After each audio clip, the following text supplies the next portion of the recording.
I sort of live around Legos. We have a humongous supply.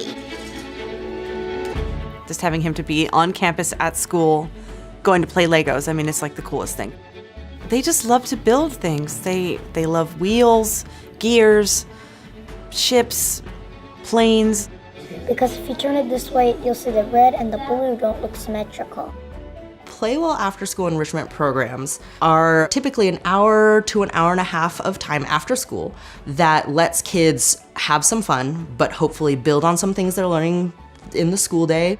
So we teach engineering and architecture concepts through Legos. What size is the medium gear that we used?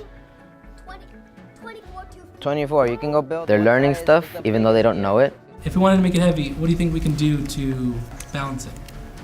Add 10 bricks on the other side? We're not giving them a manual. We're not throwing them a booklet and say, just build.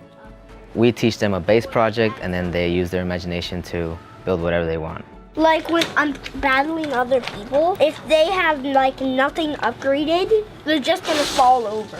In our classes, it's not just like, oh, I built this car.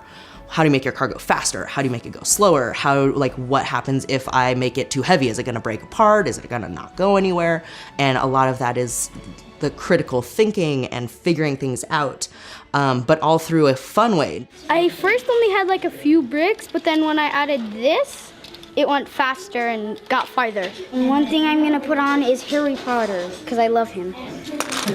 They make me feel like I'm a real construction person trying to build. When I grow up, I want to be an engineer. A fishing rod actually rolls in and out. He's learning how the world works.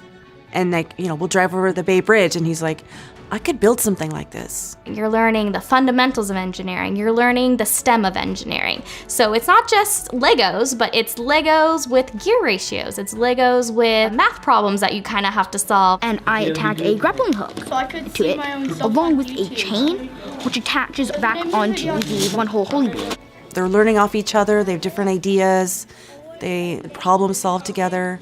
I'll help you with the corner. We've done this for 20 years now, and we do this all year round. There are a lot of standards in schools that you have to hit. Engineering and physics, especially in younger grades, is sometimes hard to communicate what that looks like in the real world. These are things that we can break down for kids as young as kindergarten, or if they're high schoolers in AP classes, and we can talk about maybe some crazier things.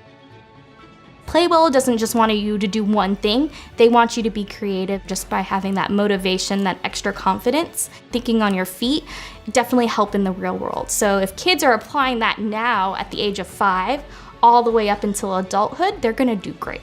Yeah. Who can tell me what their favorite project was? Misha. Today. Today's project. No, today. Milani. Today. Today? Matthias. Forklifts. Forklifts. Every project. Every project, Alessandra? Every day. Yay! Peace out.